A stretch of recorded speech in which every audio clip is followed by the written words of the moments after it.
Honorable Speakers, honorable members, because of the sheer depth and breadth of this port, it has the potential to reorganize the world's shipping networks by becoming a transshipment hub in Africa.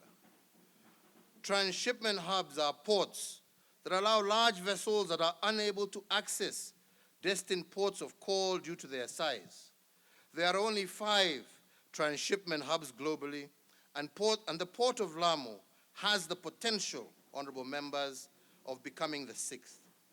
If we remain focused on our development agenda, this will become a reality sooner than later.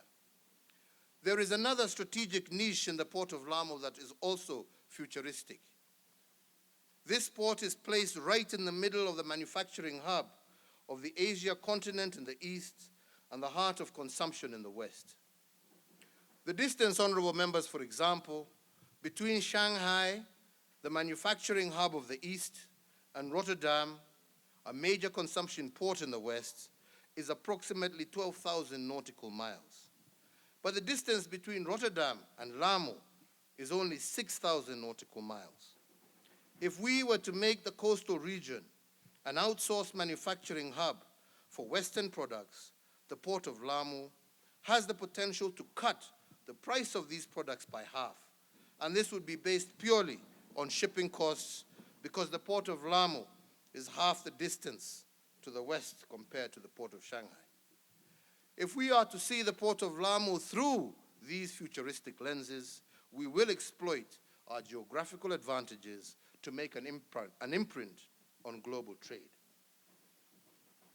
Another big push investment that we have made in support of regional trade through our ports is the expansion of the Kipevu oil refinery and oil terminal. For 128 years, Kenya has served the 5 countries of the region using only one oil berth at the Kipevu oil terminal.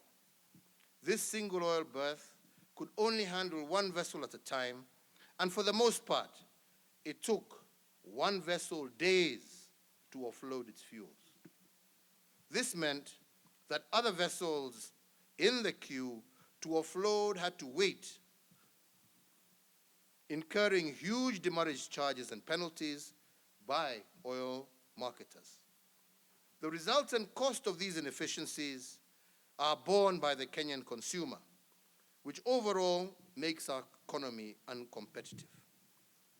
This year alone, we lost an average of 1 billion shillings in the first 4 months in demurrage at the old Kipevu oil terminal. To tear down the barriers that make our country uncompetitive, we have now put in place a new oil terminal that I shall be opening soon that will accommodate up to 4 vessels at a time, and instead of taking a whole day of loading fuel, each of the 4 vessels will take 5 hours to offload their fuel cargo. This means that every terminal will have the capacity to handle over 20 vessels a day. Put differently, if the old terminal handled 300 fuel vessels per year on average, the new terminal has the capacity to handle 7,300 vessels annually.